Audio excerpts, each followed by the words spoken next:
하나님께서는 우리의 기도를 들으시고 응답해 주시는 하나님이십니다. 그런데 우리들이 하나님께 기도를 드린다. 다시 말씀드리면 우리의 기도의 대상이 하나님이 되신다라는 것과 또 그 하나님께서 우리의 기도를 들으시고 응답해 주신다라는 사실은 우리 믿는 사람들이 가지고 있는 큰 축복이고 또한 특권인 것을 꼭 기억하시기 바랍니다. 하나님께서는 출애굽기 3장 14절에서 나는 스스로 있는 자다 이렇게 말씀하셨죠. 스스로 있는 자다. 그런데 이제 세상 사람들은 질문하기를 하나님은 누가 만들었는가 라고 생각합니다. 하나님은 누가 만들었는가. 특별히 우리가 이제 하나님께서 태초에 천지를 창조하셨다는 말을 하게 되면 그러면 그 하나님은 누가 만들었는가 라고 물어보는 것이죠. 하지만 성경은 분명히 하나님께서는 스스로 계신다. 스스로 존재하시는 분이다 라고 말씀하고 있습니다. 그런데 이렇게 사실 스스로 계시다라는 것은 피조물인 우리들, 지음받은 우리들, 이 피조물의 입장에서는 그 개념 자체를 사실은 이해할 수가 없는 그런 차원에 계신 분이 바로 하나님이시다라는 것을 생각하셔야 될 겁니다. 그런데 이제 그 스스로 계신 분이 지금 이제 출애굽기 3장에서는 모세에게 말씀을 하시는데 바로 아브라함의 하나님이고 이삭의 하나님이고 야곱의 하나님이다 이렇게 말씀을 하셨는데 그것은 바로 아브라함이 섬겼고 또한 이삭과 야곱이 섬겼던 하나님이고 또한 동시에 아브라함의 약속을 주셨던 하나님이 이삭과 야곱에게도 동일한 약속을 주신 하나님이시다라는 의미입니다. 그리고 그 하나님의 영원하신 이름, 대대로 기억할 칭호가 바로 여호와라고 이렇게 알려주셨던 것이죠. 다시 말씀드리면 우리들이 신앙생활을 할 때 중요한 것이 있는데 바로 우리들이 누구를 믿는가, 누구를 섬기는가 하는 우리들의 믿음의 대상이 누구인가라는 것은 매우 중요한 문제라는 것입니다. 그 믿음의 대상이 바로 여호와 하나님이시라는 말씀이죠. 그리고 그 여호와 하나님께서 우리들의 기도를 들으시고 응답해 주시는 하나님이십니다. 그런데 이렇게 말씀을 드리면 아마도 어떤 분들은 속으로 이렇게 생각하실 것입니다. 우리가 지금 교회에 나와서 예배 드리고 있는데 당연히 하나님을 믿고 예수님을 믿는 것이지 누구를 믿는다는 말씀인가요? 사랑하는 성도 여러분, 매우 합당한 생각이십니다. 그리고 맞는 말씀입니다. 하지만 의외로 교회에 다니면서 신앙생활을 한다고 하는 이 기독교인들 가운데에는 하나님을 믿는다고 말은 하는데 성경에서 말씀하는 여호와 하나님이 아니라 바로 내 머릿속에 있는 하나님, 아니면 내가 그냥 속으로 하나님이라면 이렇게 해야지 라고 생각하는 그것을 하나님이라고 생각하면서 믿는 성도들이 의외로 많다는 것입니다. 그래서 오늘 설교의 제목은 하나님 바로 알기라고 이렇게 제목을 했는데요.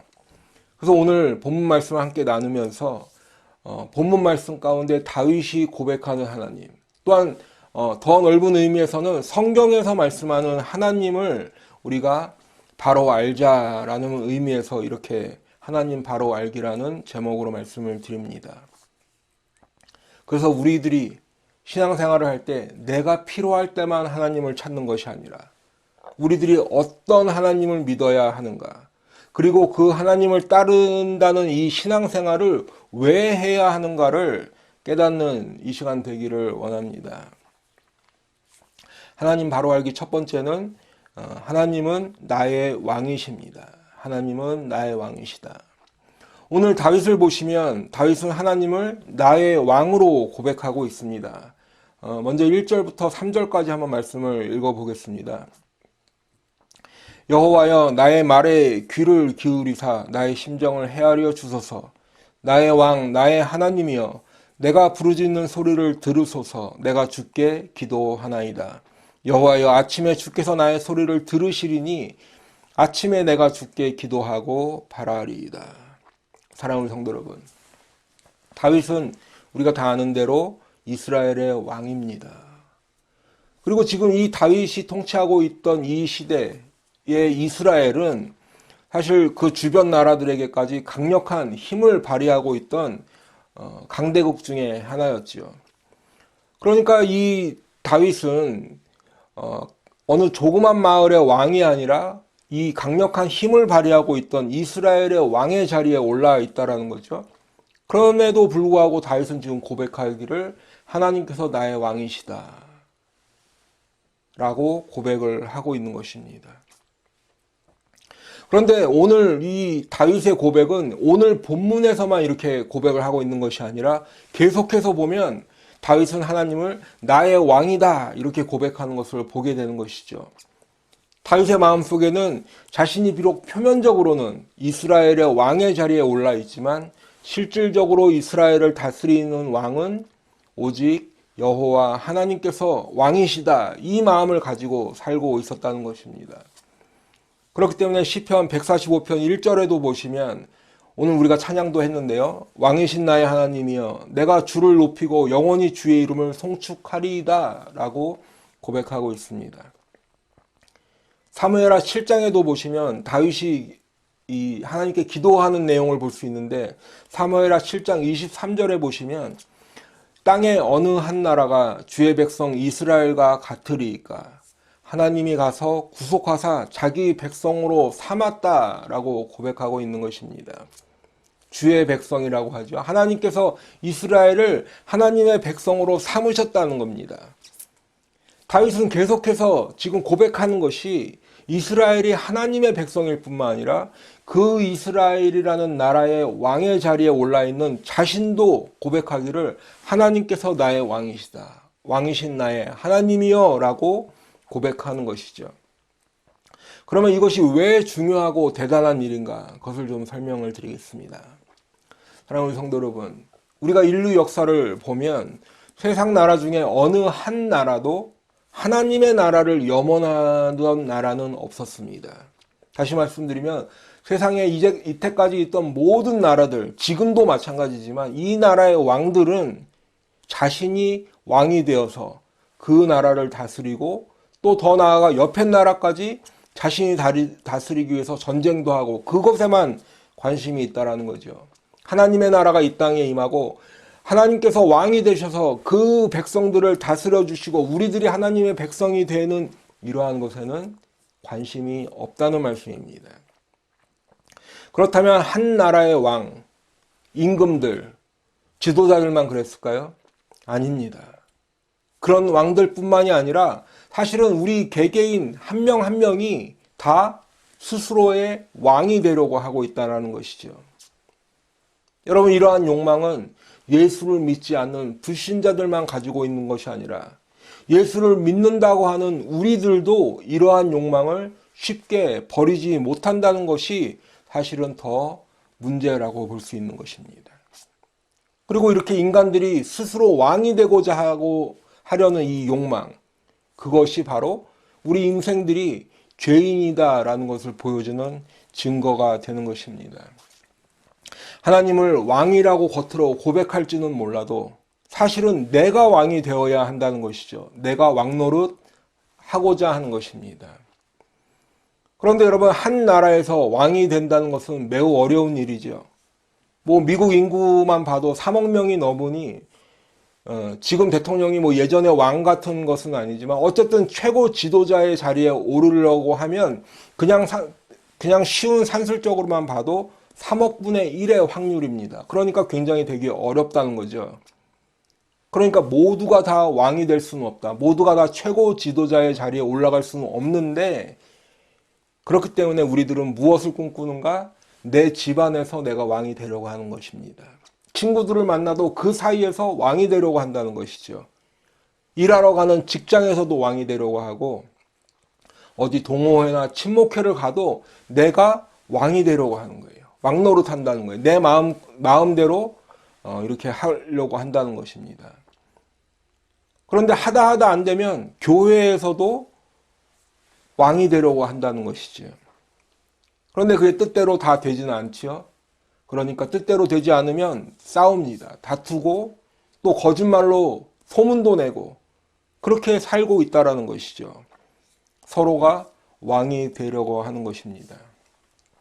그런 것이 우리 현실에서는 어떻게 나타나는가?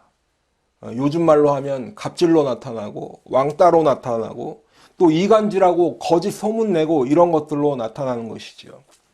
왕이신 나의 하나님이라고 찬송은 할지 몰라도 그럼에도 불구하고 서로가 왕이 되려고 하고 있다는 것입니다. 지금 이렇게 말씀을 드리지만 참으로 이것은 안타까운 모습입니다. 하지만 이것이 현실입니다. 그렇기 때문에 오늘 다윗의 이 고백이 더욱 빛을 발하고 있는 것입니다. 다윗은 실제 왕이었으니까요. 그런데 다윗은 입술의 고백으로만 그치지 않았습니다. 하나님을 나의 왕이라고 섬겼다는 것이죠. 자신이 이스라엘 나라를 다스리고 있을지는 몰라도 진짜 왕은 다윗 자신이 아니라 하나님께서 이 나라의 왕이시고 또한 자신의 왕이심을 고백하고 있는 것입니다. 사랑하는 성도 여러분, 그러면 오늘 이 말씀을 나누는 우리들은 어떻게 해야 하는 것입니까? 바로 하나님을 나의 왕, 나의 하나님이라고 고백하는 것 중요합니다. 해야 합니다. 그러나 그것과 동시에 실제로 내 삶이 하나님을 왕으로 모시는 삶을 살아야 한다는 것입니다. 그래서 하나님의 백성, 하나님의 종으로 살아가야 하는 줄로 믿습니다. 내 고백과 내 삶이 실제로 하나가 되어야 한다는 의미입니다. 그리고 하나가 되는 것 중에 가장 중요한 것 중에 하나가 바로 하나님께 기도하는 것입니다. 사랑하는 성도 여러분, 믿음의 사람은 기도하는 사람입니다. 여러분, 왜 그렇게 말씀을 드리는가 하면 기도한다는 것은 하나님께서 그 기도를 받으실 만한 위치라고 할 거예요. 하나님께서 그 기도를 받으실 만한 분이시라는 것을 인정하는 거기 때문에 믿기 때문에 기도하는 것이고, 동시에 하나님께서 그 기도를 들으시고 응답하실 수 있는 능력이 있는 분임을 믿기 때문에 기도하는 것입니다. 해와 달이나 아니면 사람이 깎아 만든 우상이 그런 능력이 있다고 믿는 사람들은 그 해와 달, 우상 앞에 가서 빌겠죠. 하지만 우리들은 우리 하나님만이 참 신이시고 우리 하나님만이 참 하나님이시며 오직 주님밖에 다른 신은 없다라고 믿는 하나님의 백성 성도들이기 때문에 왕이신 나의 하나님께 나와서 기도하는 것입니다. 그렇기 때문에 오늘 다윗도 그 왕이신 여호와 하나님께 기도하고 간구하고 있습니다. 지금 조금 전에 읽었던 1절로 3절 말씀에 보시면 다윗이 하나님께 기도하고 있다. 또한 그 기도에 응답해 주실 것을 구하는 것을 반복해서 계속해서 말하고 있는 것을 볼 수 있습니다. 여러분, 그러면 다윗은 무엇을 위해 기도하고 있는가요? 그 내용이 8절에 보시면 여호와여 나의 원수들로 말미암아 주의 의로 나를 인도하시고 주의 길을 내 목전에 곧게 하소서.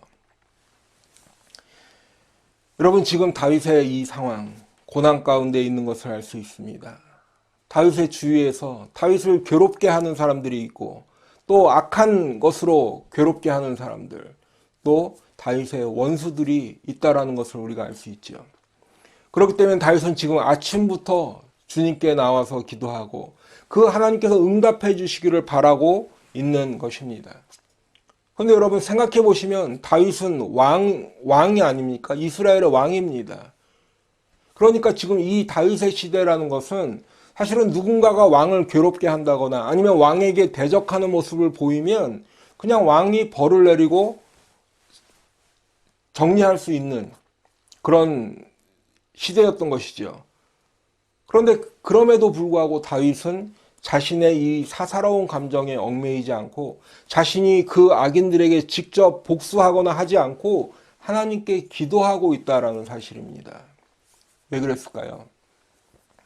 다윗은 진짜 왕은 하나님이시고 자신은 그저 하나님을 대신해서 이스라엘의 왕의 자리에 올라 있을 뿐이다. 그런 위치다라는 것을 알았기 때문입니다. 그렇기 때문에 자신이 비록 그 원수들로 인해 고난을 당하고 또 어려움을 당한다 할지라도 사사로이 복수하지 않고 하나님께 엎드려 기도하고 있다는 것입니다.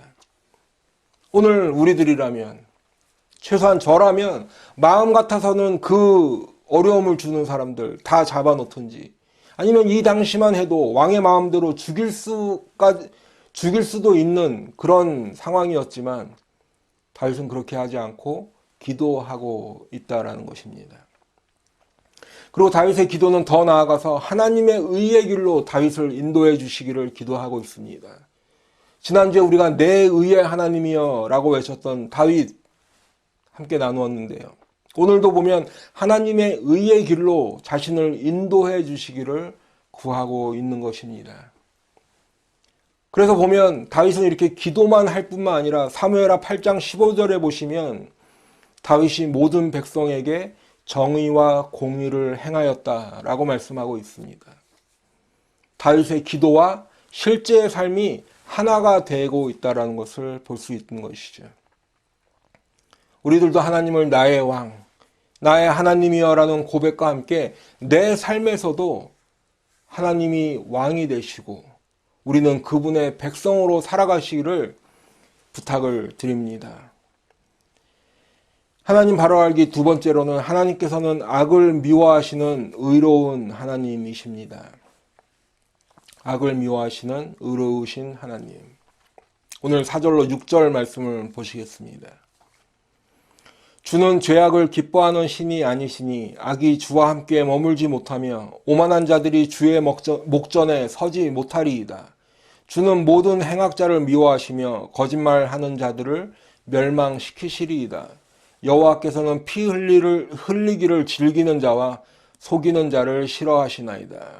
사랑하는 성도 여러분, 우리 하나님께서는 사랑이십니다. 하나님은 사랑의 하나님이십니다. 그런데 동시에 하나님은 거룩하신 하나님이시며 의의 하나님이십니다. 그렇기 때문에 하나님께서는 악을 미워하실 수밖에 없지요.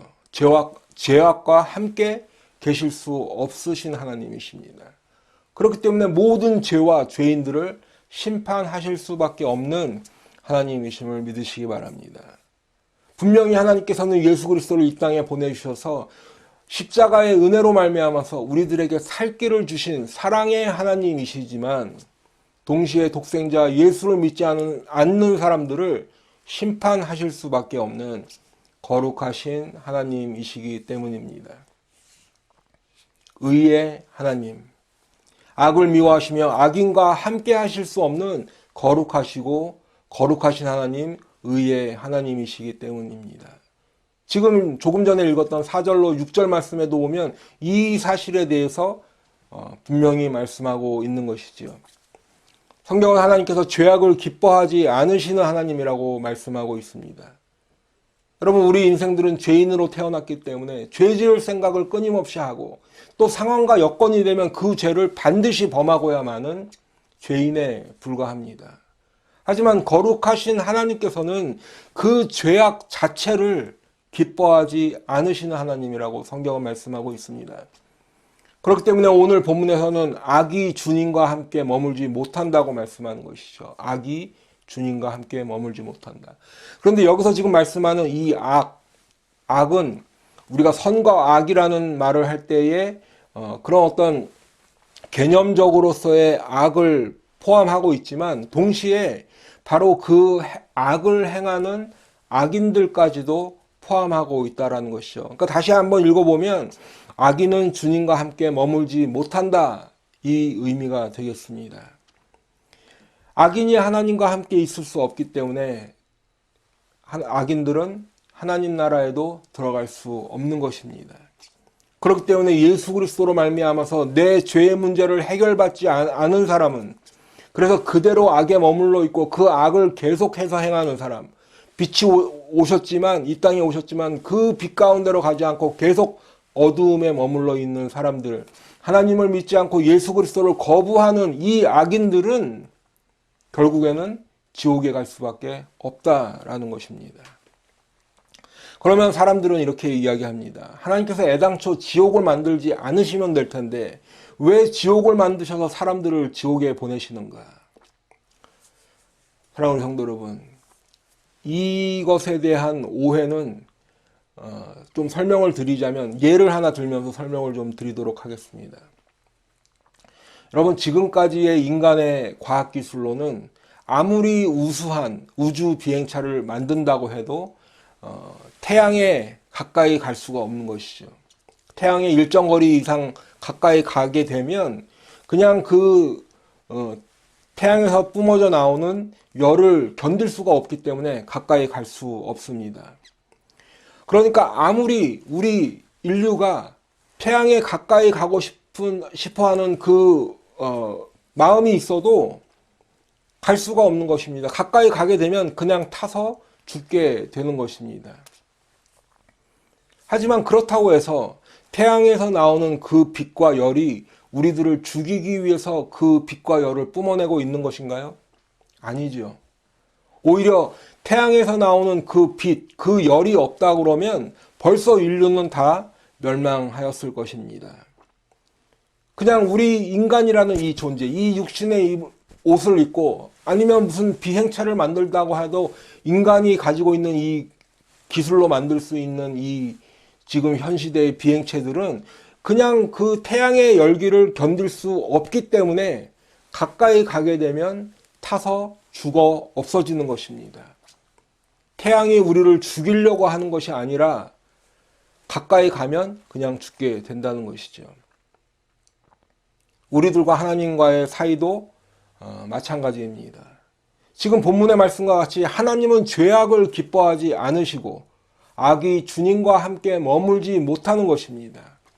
하나님의 선하심과 거룩하심과 의로우심이 그 악과는 함께 계시지 못하기 때문입니다. 그렇기 때문에 그 악인이 하나님과 함께 머물지 못하는 것, 그 자체가 지옥이고 그 자체가 심판이라는 것입니다. 인간이 태양 가까이에 가면 그 열에 타서 죽는 것과 마찬가지로 죄인인 인간이 예수 그리스도의 보혈이라는 가림막이 없이는 하나님께 가까이 갈 수가 없고, 만일 그 예수의 십자가의 은혜, 보혈이라는 이 가림막이 없이 하나님께 가까이 간다면 그냥 죽게 되는 것이죠. 하나님께서 악과 함께 계시지 못하고 하나님께서 악인과 함께 하시지 못하기 때문입니다. 또한 성경에 보면 오늘 조금 전에 읽어드렸던 본문에도 보시면 오만한 자들이 주의 목전에 서지 못할 것이다 라고 말씀하고 있습니다. 왜냐하면 주님께서는 모든 행악자라는 것은 악을 행하는 사람을 말하는 것이죠. 이 악을 행하는 사람들을 미워하시기 때문입니다. 우리가 시편 1편에서도 함께 나누었지만 오만한 사람이라는 것은 사람을 깔보고 멸시하는 것뿐만 아니라 그것이 하나님께까지 깔보고 하나님을 멸시하는 사람들이라는 말씀을 드렸습니다.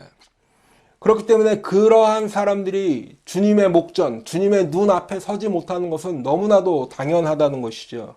동시에 그 악을 행하는 사람들을 하나님께서 미워하시는 것도 마찬가지로 당연한 말씀인 것입니다. 계속해서 오늘 본문은 하나님께서 거짓말하는 사람들을 멸망시키실 것이라고 말씀하고 있습니다. 멸망시키신다. 근데 여기서 말씀하는 거짓말은 우리들이 일반적으로 생각하는 거짓말, 다시 말씀드리면 진실이 아니라 거짓 소문을 내고 거짓 증언을 하는 그러한 것을 말하는 것이죠. 근데 거기에 더해서 바로 하나님을 믿지 못하게 하는 거짓말, 또 하나님을 떠나게 하는 신앙생활을 포기하게 만드는 그러한 거짓말도 포함된다는 것을 꼭 기억하시기 바랍니다. 쉽게 말씀드리면 갈라디아에서 사도 바울이 표현했던 것처럼 다른 복음이 바로 거짓말의 대표적인 경우입니다. 요즘식으로 말씀을 드리면 신천지나 어떤 구원파나 안상홍 증인회와 같은 그러한 이단과 사이비 종교가 바로 지금 본문에서 말씀하는 거짓말인 것입니다.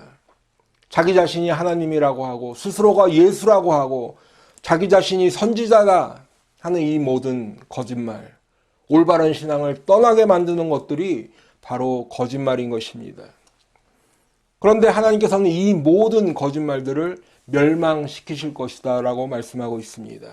하나님께서 이 모든 거짓 증언들을 심판하실 것을 경고하는 말씀인 것입니다. 그래서 요한계시록 21장 8절에 보시면 그러나 두려워하는 자들과 믿지 아니하는 자들과 흉악한 자들과 살인자들과 음행하는 자들과 점술가들과 우상 숭배자들과 거짓말하는 모든 자들은 불과 유황으로 타는 못에 던져지리니 이것이 둘째 사망이라.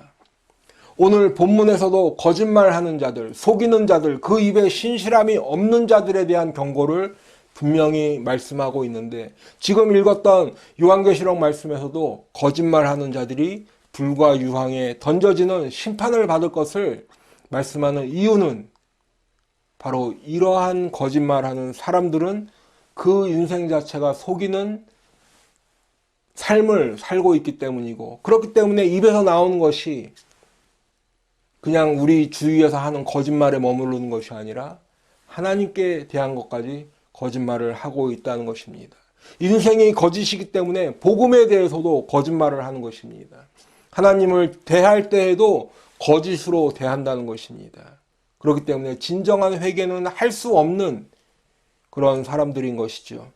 눈앞의 이익만을 쫓기 때문에 결국에는 자기 발에 걸려 넘어지게 된다라는 것입니다. 또한 오늘 본문에 보시면 피 흘리기를 즐기는 자들은 이라고 말하고 있는데, 피 흘리기를 즐겨한다. 이러한 사람들은 이유 없이 사람을 죽이는 살인자들을 의미하는 것이겠죠. 그런데 우리 주님께서는 형제를 미워하는 것도 살인하는 것이라고 말씀하셨습니다. 그래서 요즘에는 보니까 직접적인 살인은 하지 않더라도 사람을 향해서 모욕하고 조롱하고 또 따돌리고 하는 이러한 것들이 점점 교묘하게 이루어지는데, 결국에는 그것이 사람을 죽이는 것에까지 이어지는 것을 보게 되는 것이지요. 또 성경에서 말하는 속이는 자는 말 그대로 사기치는 것을 의미하는 것입니다. 그런 속이는 자를 하나님께서는 싫어하신다라고 본문은 말씀하는 것입니다. 그런데 여기서 우리 성경은 하나님께서 싫어하신다라고만 되어 있지만, 사실 원문에서의 그 의미는 아주 치를 떨 만큼 싫어하신다라는 그런 의미인 것입니다.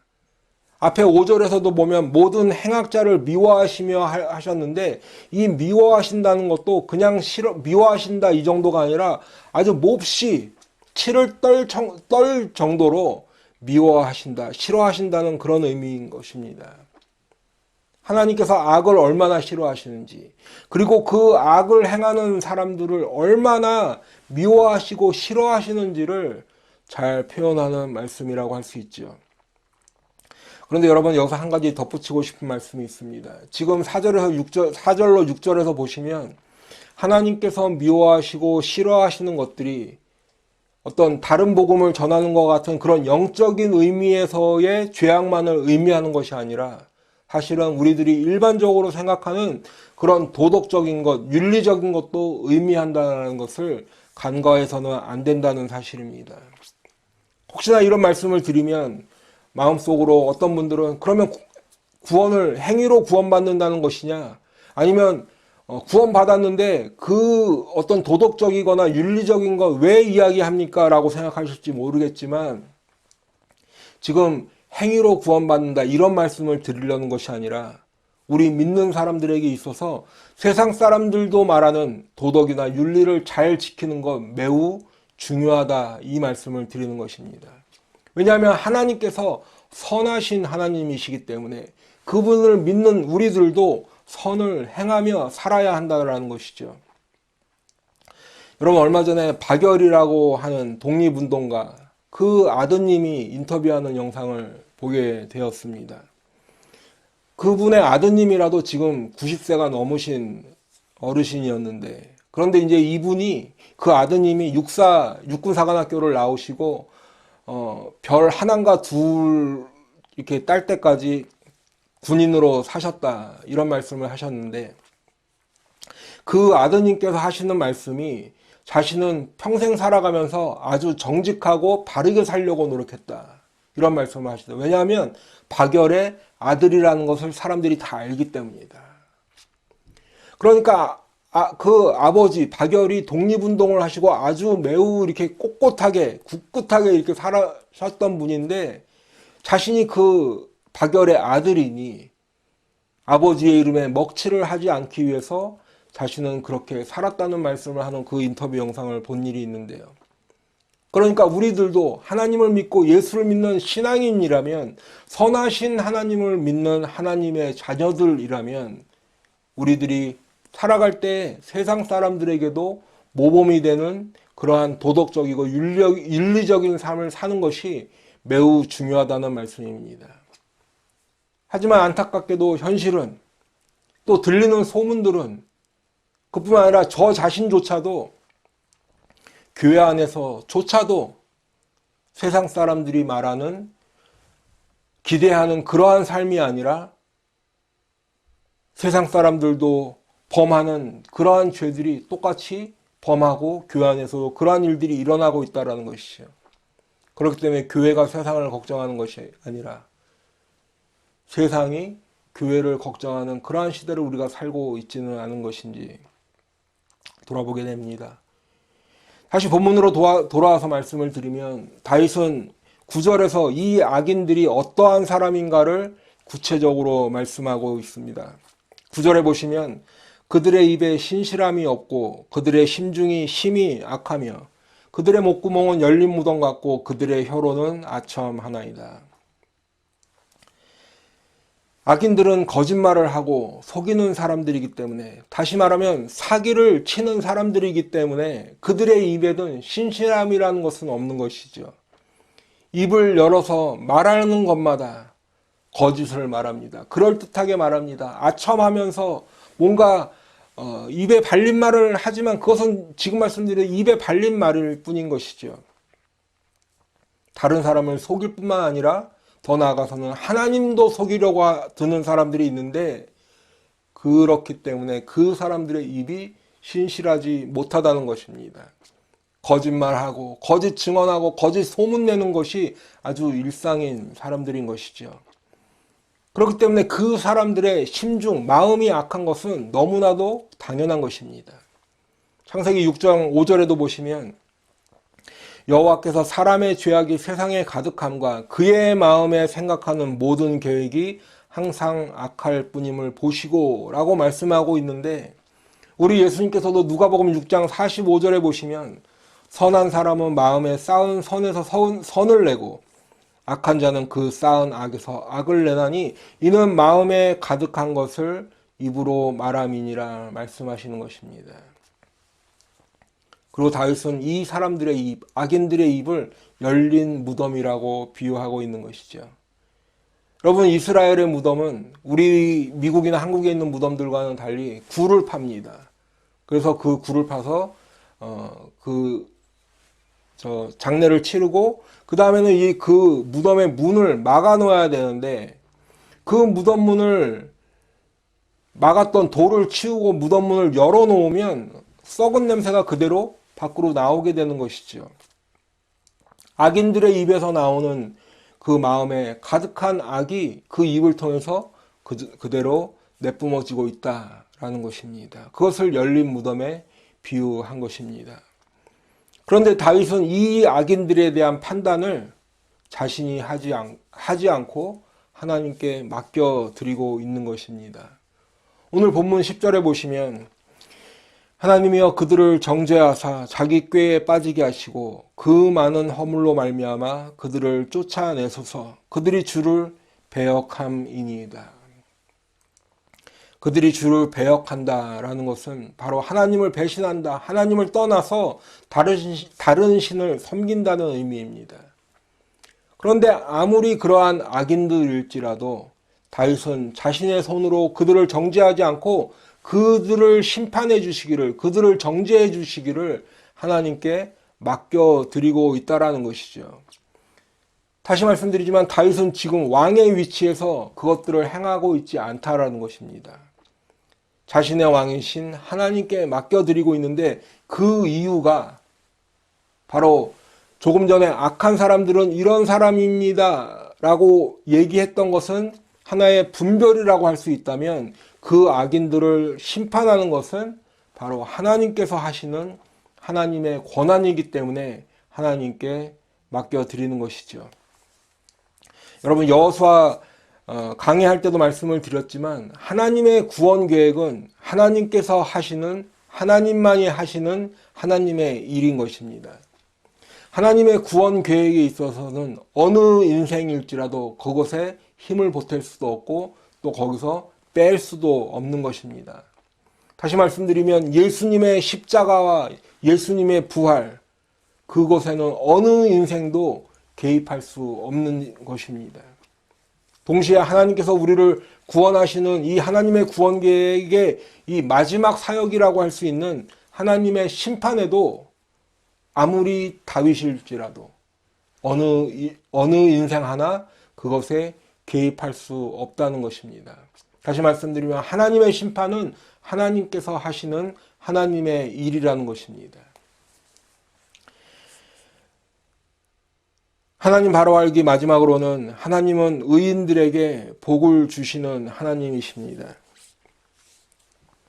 오늘 본문 가운데서 7절과 또 11절로 12절 말씀을 함께 읽겠는데요. 먼저 7절 말씀을 보도록 하겠습니다. 오직 나는 주의 풍성한 사랑을 힘입어 주의 집에 들어가 주를 경외함으로 성전을 향하여 예배하리이다. 또 이어서 11절로 12절 말씀을 계속 읽도록 하겠습니다. 그러나 주께 피하는 모든 사람은 다 기뻐하며 주의 보호로 말미암아 영원히 기뻐 외치고 주의 이름을 사랑하는 자들은 주를 즐거워하리이다.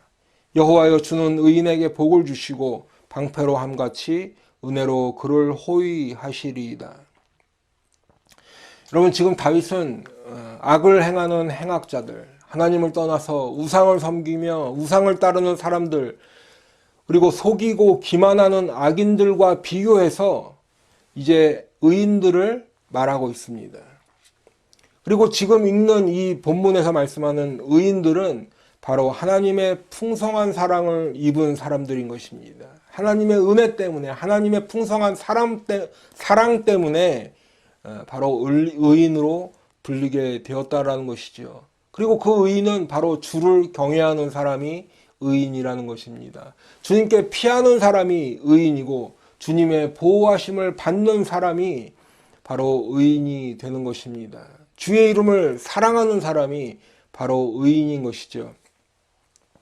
모든 사람은 다 죄인이지만 나의 끝없는 욕심과 탐욕을 버리고 오직 주님 앞에 나와서 그 허물과 죄를 사함받은 사람, 우리 하나님께서 더 이상 그 죄를 정죄하지 않으시고 그 과거에 지은 죄들을 간과해 주시는 그 은혜를 받은 사람만이 바로 의인으로 불리게 되었는데, 그 의인들은 거룩하신 하나님의 자녀이기 때문에 하나님께서 그렇게 하셨듯이 더 이상 죄를 기뻐하지 않고 더 이상 악과 함께 머무르지 않으며 거짓말하지 않고 피 흘리는 것을 즐기지 않고 또 속이는 사람을 싫어할 뿐만 아니라 뭘 한다고요?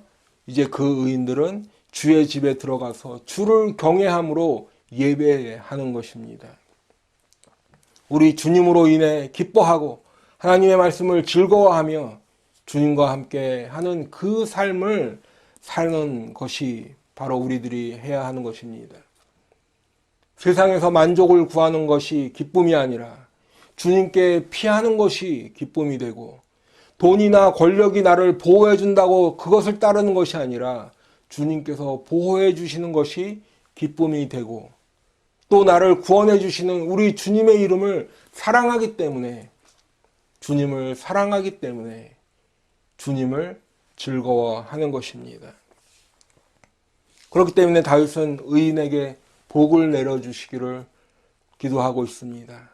하나님의 은혜로 보호해 주시기를 간구하고 있는 것입니다.